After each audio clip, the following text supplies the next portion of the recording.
Guys, what is up? It's been about a week since I received this in the mail, and I'm really excited to finally share my review and thoughts of reMarkable's brand new Type Folio for the reMarkable 2 tablet. Full disclosure, I did not pay full price for this unit. They did give all existing reMarkable 2 customers or early bird reMarkable 2 customers a substantial discount on one of these Type Folios. But that being said, I'm still going to review this today as if I pay the full price, because the majority of people who watch this video and who buy one of these will be paying full price for it. So with that being said, let me show you the unboxing experience, and then we'll jump into how it works, what it looks like, and how it performs. Let's jump into it.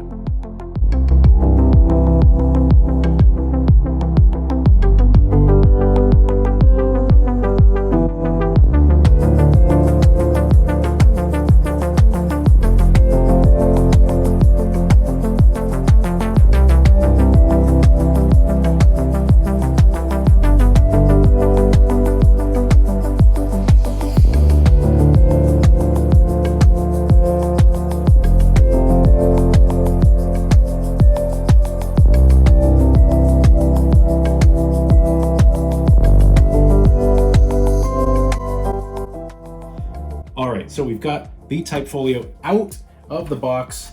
It looks pretty much like a normal case. Of course, the keyboard is hidden on the inside here at the back of this latch. So let's go ahead and install the reMarkable and go through how this all works. First things first, you want to have it unfolded just like this. There's a nice little curl right here, and the connector pins that go into the reMarkable are right down here at the bottom. I've got my reMarkable 2 right here, and you can see those are the connector pins right there for accessories.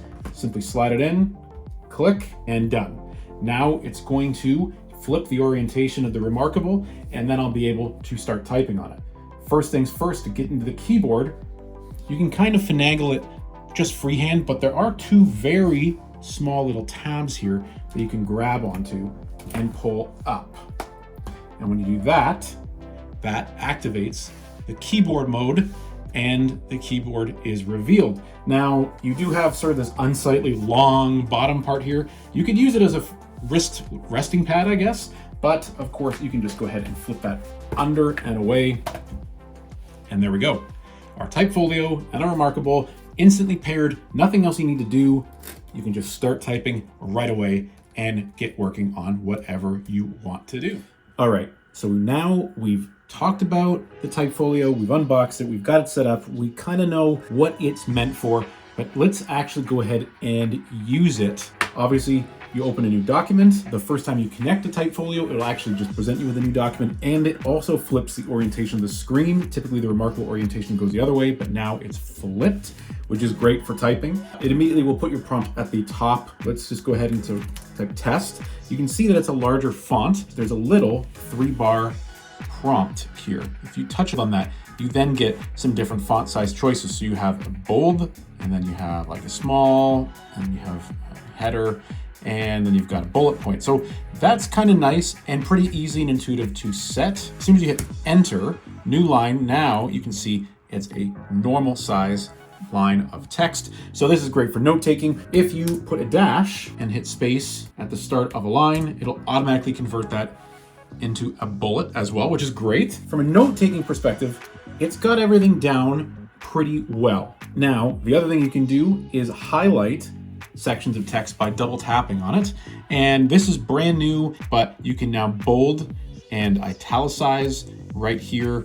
And you can, of course, cut and paste, which is functionality that reMarkable has always had, but now it's possible on text. You can use the shift button and the directional arrows to highlight as well, so you don't have to just be interacting with the screen. If you want to select a certain chunk of text and you want to do it really precisely, you can do it kind of like how you do it on a computer, just without the mouse. So you've got to know your keyboard shortcuts. So it's definitely a common theme with the Type Folio, is you really do have to be sort of a keyboard whiz to properly and fully navigate this, because the touch interaction is a little mucky.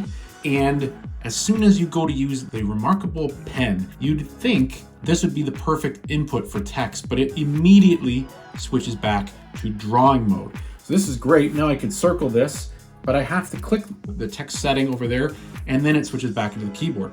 So this pen even if you have that option selected, is useless for interacting with text. It's a little bit of a bummer because this would have been a very intuitive and very easy, and of course very familiar tool for reMarkable users to navigate their device with. But obviously, I guess their mindset was you'll write the text that you normally would have handwritten on the type folio, and then you'll use the pen to say do drawings or mock-ups that sort of complement the subject matter. I'm going to primarily use this for business and for work and for client meetings. So in my case, maybe I would mock up a web page and say, here's our header, here's our footer, and over here is where I would then go ahead and say, footer must contain X, Y, and Z. And that would be the write-up to complement the mock-up that I've just hand-drawn. And the sky is the limit. Now you're getting into a much more creative, much more flexible space. Don't really know if this is the perfect keyboard for that. There are some flaws with it, but the concept is pretty safe and pretty effective. Now, as I mentioned, I don't know if this is necessarily the best keyboard in the world or the best format for a keyboard in the world. It's not terrible. However, this top row of numbers is very, very small. And there is some missing keys in here for any, programmers or math guys. You don't have square brackets. There's some dedicated functions that are now missing that reMarkable hasn't found alternatives for. The shift keys, very small. Caps key, very small as well. It could be better. Some of these keys could be a bit bigger. There are some keys that should be or could be remapped to just make this a little bit more fluid. Perfect example of that is the Apple keyboard. That has probably the ultimate mobile keyboard layout. Really, I think they tried to make this as compact as possible, and I think they did a good job. And the tactility, I think it's pretty good. These keys are solid and clicky. They do have a little bit of travel, but not too much. And they're very easy to press. You always know when you've hit it. But again, because some of these are so small, I do find myself, because I've got big hands, pressing too many keys or the wrong keys. That can be problematic, especially for long note taking. I just had a meeting where I was trying to take notes at the same time as communicating with my client. The number of times I had to go back and correct what I was writing was a little frustrating and disheartening, especially when you consider the price of the type folio. Anyways, guys, that's been my hands-on of the type folio from reMarkable. So all in all, what do I think?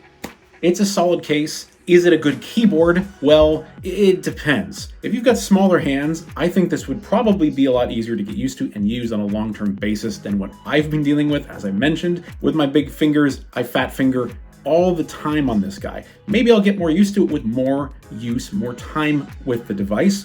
But let's not forget that after I'm done my note-taking and I'm ready to go do my work, I'm switching to a 16-inch MacBook Pro with a full-size mobile keyboard, a laptop keyboard, which is probably one of the best keyboards on the market right now on a laptop. Going from this form factor to that guy, it's a world of difference. Yes, the travel is good, it feels good, the tactility is good, build quality is great, but definitely some of those keys are way too small for what they need to be, and some of the keyboard mapping is bonkers. It's very odd why they chose to map some keys the way that they did. I think there's a better way to do it. I think Apple's done a pretty solid job with it. Obviously, I don't have an iPad, but if I did and I got a mobile keyboard, the Apple iPad keyboard is probably like the gold standard. It's, again, a very premium priced product, but so is the Type Folio. So should you buy it? Well, it definitely ups the ante with what the reMarkable 2 can do. Now you've got text and drawing all a fingertip away, and you can quickly flip back and forth. And of course,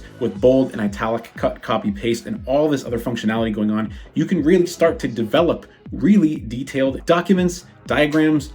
The sky's the limit. And of course, all of the different document templates that the reMarkable 2 had before, there's so much you can do now with text integrated. Will they do better probably in a future iteration? My guess is definitely, but for right now, if you want to start to take your reMarkable to the next level and get text in there and get away from handwriting so much, this is the only way to do it. It's expensive, it does work, the integration and initial connection is dead easy, it just works, but it's not perfect. I bet you future iterations of this product are going to absolutely knock this one out of the water and be way better and probably a bit more affordable. thank you for watching this review, guys. Let me know what you think down in the comments of the Type Folio. Are you getting one? Are you not? Are you on the reMarkable train? Let me know what you're thinking. And as always, we'll see you again soon in the next video.